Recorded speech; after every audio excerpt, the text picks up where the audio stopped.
purgatory graffiti.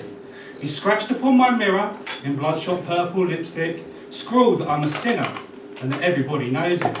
He tells me I'm deluded, that my friends are all colluding to hold me back and to drag me down. And then he retells that old story for the 1000th time. It's boring, but it helps to remind me how I got to where I am.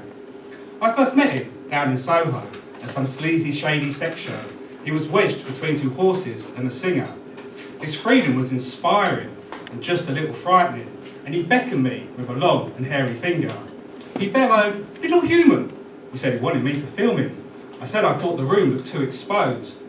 He looked at me amused, said I was obviously confused, and that I better start removing all my clothes. And what happened next was just so obscene, I've been legally advised to redact the whole scene. But when he finished, he lit a cigarette, took 2 drags and stubbed it out on my chest. And then he told me that I should head west, to just keep on going until I fell off the edge. Head west through the concrete until I reached hell. He said I could settle down there with a suicide girl. Well, what can I say? I got lost on the way, and I didn't think that we'd meet again, until I slipped into the River Styx and I was drowning. And in that purgatory, he found me.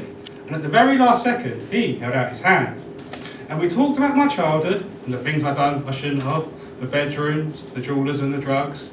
And we spoke about horizons and how everyone's an island. And he sniggered when I shared my thoughts on love. And on those shores that night, we made a pact. From that day forth, he'd have my back. No one would ever hurt me again. No one was allowed. Well, no one, but him.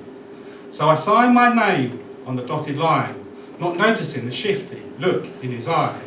I did have a glance through some of the small print, but there was reams and reams and it was hard to interpret. And to be honest, at the time, it just didn't seem worth it. So I signed my name in blood, and I did so with a shrug. And a deal was struck, a line was drawn. I'd never be cold again. I'd never be cold, but I'd never be warm. And it's strange how the barriers we erect to protect us in time only serve to detain and reflect us. And as the years passed, my friend became my master. His shadow loomed ever larger, ever more nastier. And now he lurks in my subconscious, all sinister and monstrous. And you thought that your black dog was bad. Mine is like a werewolf, howling at the roof. I wish I had have never took his hand. And now he's there, beside the stage floor, by the lever for the trapdoor, waiting for the loose rhyme, because he knows that I'm a failure. He taunts me with my secret, claims he ain't sure he can keep it, laughs there's no way I can hide it, it's tattooed across my eyelids.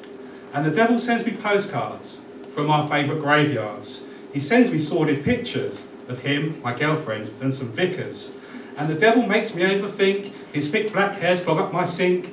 The devil likes to pour me wine, he always cuts me massive lines. Then he runs around the house and he'll pull all the blinds and we'll settle down together for another long night.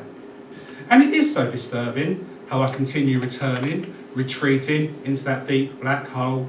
But the forces that surround it are really quite astounding. What can you do when gravity takes hold? And can I make an impression without my suicide vest on? Is it too late? Am I just too old? But they were my mistakes, I made them. So get behind thee, Satan. Join the queue. You'll have to wait your turn. But they were my mistakes, I made them. So get behind thee, Satan. Join the queue. You'll have to wait your turn. But the devil wears my slippers. Thank you.